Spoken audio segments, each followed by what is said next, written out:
Saya ngebuang rokok kayak gini, masih inget banget. Tek, saya ngerokok aja gini, nggak mikir ada apa-apa, kayak gini aja. Fajar ngeliat, gak, ojo kaya kuwi, koroli kok kaptennya buru kok ganyami kowe. Karena dia logatnya emang sebenarnya orang Pekalongan, jadi agak beda sama saya logat Jawanya. Apa sih Jar, wong kayak gitu kok, ojo, kowe, ojo gloyan ke laut, bol, gituin sama si Fajar. Itu saya sempat, ya elah kayak gitu doang. Fajar ya kesel lah dia. Fajar itu turun, dan kamar kapten di atas nih, yang kemudi di atas. Fajar turun, saya masih ngemudiin kapal. Dari Fajar turun itu kisaran 5 menitan. Kan dari jarak saya ke, kan ada kayu nih Mang saya ngeliat itu ada yang nengok dari kayu, jadi modelnya kayak kayu jati kayak gitu. Terus ada bambunya juga nempel. Itu kayak, pertama pikiran saya itu kayak bendera kena air laut, jadi kayak lepek gitu Mang gini aja. Apaan itu? Karena samar-samar gelap kan, jadi nggak bener-bener ngeliat pure itu apaan. Pertama saya ngeliat apa sih gitu, jadi nengok lagi begini.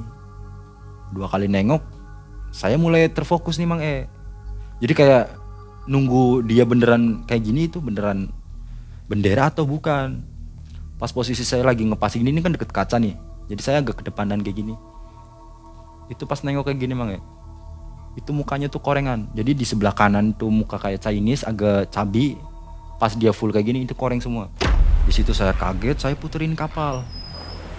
Wah, kapal itu muter Mang orang yang di depan itu jatuh, 2, kapal oleng. Itu kalau ditabrak ombak samping, kelar Mang ABK yang di belakang nih, kan pembatasnya lempeng nih, yang pada di belakang kayak si Kebo atau yang lain lah, ABK yang lain geprak tuh lempeng, pembatas antara kamar ABK sama kamar kapten, digeprak. Siapa nih yang layaran gitu. 1:30 itu kapten keluar, jadi turun dari kamar ke belakang, nepok saya gini, cekakan kelamu neng kene, akeh sing ngilang, mancing. Jadi disuruh jangan banyak lamun, suruh naik masuk tidur gitu. Saya tidur, tiba-tiba itu ya kisaran 15 menit atau 20 menitan itu Mang tiba-tiba saya itu bangun di antara pepohonan, ya hutan pinus kayak gitulah, tinggi. Lah ini di mana? Ini sekeliling itu pohon semua. Saya lagi bengong, tiba-tiba dari belakang ada yang manggil, Mas. Belum sempat saya noleh, panggilan ketiga megang tangan saya. Mas, lagi ngapain di sini? Seperti nyata ya? Nyata, dan saya sadar kalau saya kan tidur di kapal. Saya nanya ke dia juga kayak gitu. Saya juga nggak tahu Mbak. Perasaan kan saya tadi di kapal, kok di sini? Udah ikut aja. Sosok ceweknya seperti apa? Sosok ceweknya itu cantik, cabi, pakai kemben, dan kayak apa ya, kalau orang lahiran itu apa kayak namanya, kain kayak gitu loh, kain batik gitu kalau orang mau lahiran.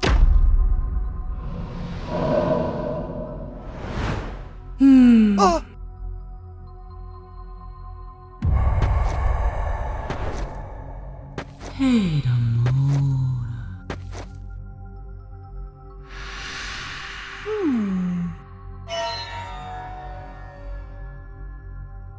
Saya ngelihat pertama ke dalam itu ya kayak apa ya, kayak desa-desa zaman dulu gitu lah.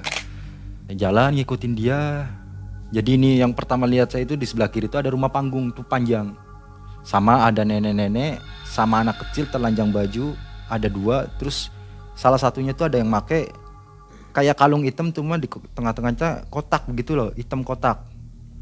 Besoknya saya ngomong Pak Dep, ngebuang abu rokok ke patung Dekuan In. Kedua saya masak nasi goreng di Kalimantan. Wah dibacotin loh lah, segala macem gitu. Saya nerima. Saya sempat ngomong juga, yaudah Cap, saya balikin duit 4 juta, anterin saya ke Jakarta. Udah saya kerja dari kemarin gak usah dibayar, gak apa-apa. Gak bisa, emang gampang, ini Kalimantan, perjalanannya ke Jakarta berapa buat nganterin kamu doang. Ngambil yang lain, Sol itu ngangkat jangkar Mang dia turun ngangkat jangkar ke pulau tersebut Mang Bedanya pas kita datang pertama kapal rame kan kayak pasar malam, keduanya kapal kita doang. Kapten ini kan buka baju, pakai kolor nih. Dia berdiri naik haluan Mang sambil bawa kertas segini nih, ada tulisan Cinanya semua, pegang kayak gini, dia ngobrol ngadepnya ke arah pulau. Cuma ada suaranya tapi nggak ada sosoknya. Suaranya ada perempuan, tapi nggak jelas dia ngomong apa nih perempuan ini, tapi nggak ada sosoknya. Kita ngintip, saya Mas Ihan tuh ngintip di lubang-lubang lempeng gitu loh, dikit doang gitu. Ada suaranya, hembusan kayak angin gitu, tapi perempuan. Setelah kayak ngobrol-ngobrol, Mas Ihan, wis gak aja wis. Disebar itu kuning-kuning, kertas kuning ada gambar Cinanya, tulisan Cina warna merah, dibuang. Nggak tahu ritual apa, saya nggak paham kan. Setelah itu alhamdulillah Mang kejadian ke saya udah nggak pernah. Terus dia ngomong, tulisin nomor, ntar kalau saya nggak ada apa-apa, nggak ada umur, kamu teleponin ini. Apaan sih Twin, jangan ngomong kayak gitu. Saya tidak kuat, enggak. Apaan nih, bentar lagi nih, 3 hari lagi kita balik ke Jakarta, lu katanya pengen main kesini. Saya bilang gitu Mang enggak kuat. Cemen saya coba kuatin dia gitu loh. Saya mau lanjut mancing, bawa pancing, baru saya turun 3 atau 2 tangga, tek ada dia gini. Saya nggak ke atas, saya ke bawah. Kok tuh panggilin bocah-bocah, jar, Martin, lari semua ke atas, lewat Mang dari situ langsung kaptennya sol, jangkarnya naikin, langsung kita ke Jakarta. Kan bingung, nggak ada yang punya sarung, jangan kan kain kafan, sarung aja nggak punya, bingung dong.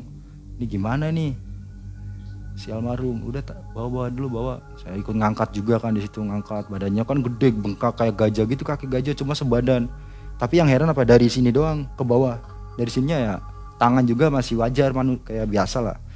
Kita angkat, taruh di atas palka nih, bingung, masa iya mau kayak giniin nih manusia, ini almarhum masa mau diginiin. Akhirnya ada yang inisiatif, kalau nggak salah si Acil, motong plastik cumi Mang ada 3.